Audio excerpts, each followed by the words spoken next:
Tony, you fielded a lot of questions in the offseason about your newcomers, particularly Jay and DeAndre. Were you pleased to see them look so comfortable out there tonight? Yeah, I think it was a good game for them.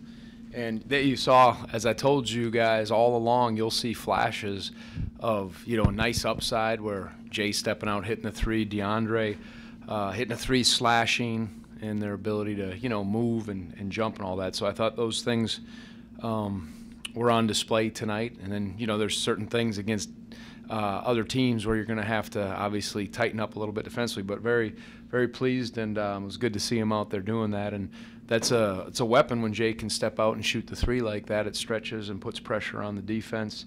And then I thought DeAndre, what I most liked about DeAndre tonight was, you know, he did a good job against Greensboro too, is his ability to slide and guard and use his length. That's so important as you get, you know, as you continue to play teams and those guys, those perimeter guys get going, to have someone who can bother. So we're going to keep trying to instill that in him to be a stopper. You mentioned this in the last game when you didn't play Jay, that you kind of gave him a little talk of, hey, you know, we're going to play you at some point. How did he take that and respond, and how much does that make tonight's performance even a little Yeah, more? I mean, Jay he's a true servant. He really is. That's something we talk about in our program a lot. He just wants to make things. You could just see even when at the end, when Austin Castro, he was looking for him to make sure he got his three. And I think it's official that Austin's a better player than his father, Dirk. I think that was shown by, I mean, all you had to do is watch. The first shot that Austin took, that reminded me of Dirk from everything I heard, you know, but him knocking down the three, I think he moved past Dirk in ability, so that was good. But Jay, he was looking for him, and that's Jay. Jay is, this is a process for Jay. I talked to those two after the game or the next day and just said it's there. You both have gifts. You got to claim them. You got to work at them, and you just got to know that I believe in you. And I don't know when it'll come, but I believe it will in time as far as your opportunities and what you do. So again, you saw some things, and Austin Peay was not sharp tonight. They did a good job against Vandy for a lot of part of the game, and tonight they were off. But I thought we did a solid job of taking advantage of that, and it was good to see those young guys get their feet wet, and Marco as well. The 93 points was the high of the Tony Bennett UVA era. Where does it rank all time? Washington State, did Dick Bennett ever have a 100-point game? I don't know, and I don't care, to be honest. I really could care less. That's I like I said, I think we have, but yeah, that was. We got some guys who can score, and it was good to see them doing that in that setting. You know, when the game's tight and the possessions matter, but that's it's good to see them. My first game actually, what we played, the very first game here, I think we scored. Didn't we score? You weren't here, Bach. You wouldn't know. About 68 points, and you thought it was a lot. No, I think we scored. We might have scored 80 or 90 against Longwood my very first game. So check the records. I don't know. So. Tony, how important, you guys obviously step up in class significantly in your next game. Of course. How important was it to get all these guys a lot of run tonight so they aren't like having, oh my God, I'm in a college basketball game jitters? I mean, I think it's important. We had 2 quality scrimmages, so that was important. But, you know, to play and be in those situations, every experience is invaluable for a group that is less experienced. And I think, you know, obviously the atmosphere we'll face against VCU, having been in there before, will be different. And, you know, obviously they can play. Their program is established, excellent coaching. I'm impressed with them. So we'll have to really be ready, and it'll be a good experience for us. And, again, as you can see, matchups will matter how much guys play and just how the game's going. Career high points for Devin tonight. I know he's probably not going to get you 19 every time out, but is he a guy who you think is capable of scoring more this season than he has in the past? And do you need him to? Yeah, I think, you know, the game will dictate that. We want our guys to, as I said, be assertive and look for it. We need those guys to get to the line and drive and look for their open shots. And I think Devin's he's improved every year as much as anybody. He just keeps working and working, and I believe that he's capable of that. And we always just talk about finding that sweet spot, not forcing, but still being aggressive, and being sound, but not being hesitant. I think he's learning to establish that, and it was good to see him, you know, get to the lane and then knock down some shots, and he's earned the right to, you know, to be assertive. You mentioned it within that answer, getting to the line. More than 20 free throw attempts in both of these first 2 games. How much emphasis did you put on it in the offseason, and are you seeing what you want to see out of that part? I mean, I think the sample size is too small, I'll be honest. In this game, just the way it was, we got off to such a good start.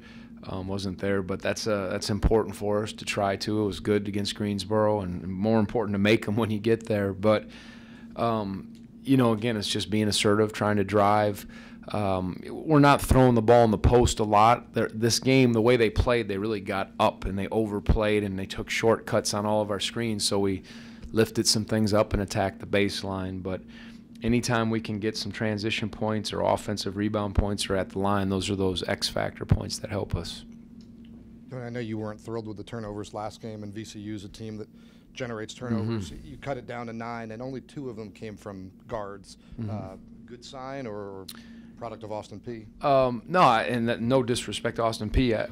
We were in sync tonight, and I thought we were a little better. I thought we were at times good against Greensboro, but there were stretches that we were shaky, and that will be certainly challenged in that setting and how VCU plays. So again, I think the sample size is small.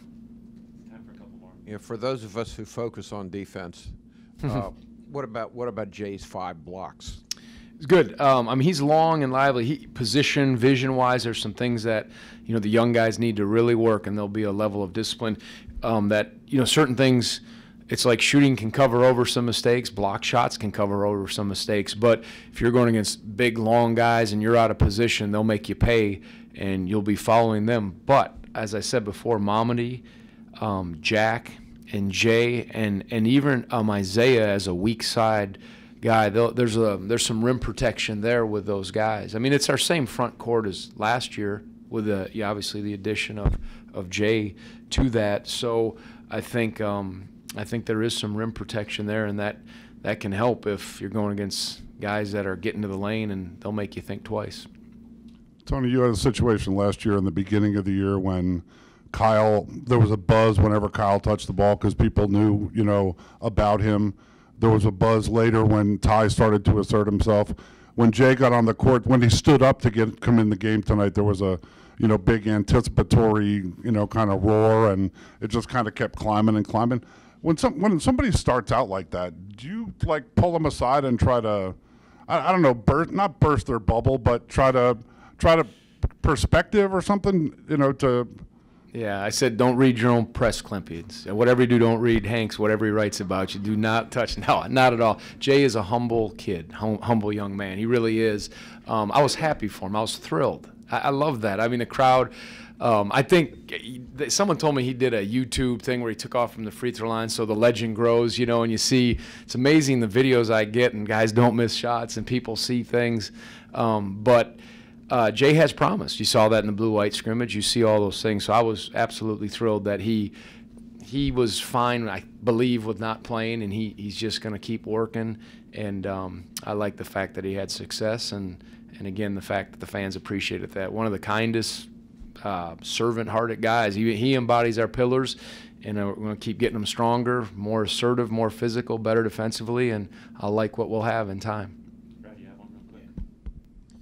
Coach, you mentioned last week that Kyle had the back injury. He said it was a bulging disc, and he had had a steroid injection. How nice was it to be able to get him some rest tonight? And how has he been practicing? What's his? Yeah, right. Yeah, no. Thankfully, it calmed down, and great medical treatment. And I think that I didn't look at his minutes, but 20 minutes. So again, you got to play. You got to be conditioned to play hard and go through it. But it was good. I think hopefully every step we get away from, the initial time when he tweaked his back, hopefully that helps all those guys. So you want your guys. I mean, health is such a big factor for teams to be as good as they can be. And I was glad to see, him fight through that and able to play because obviously he's a threat.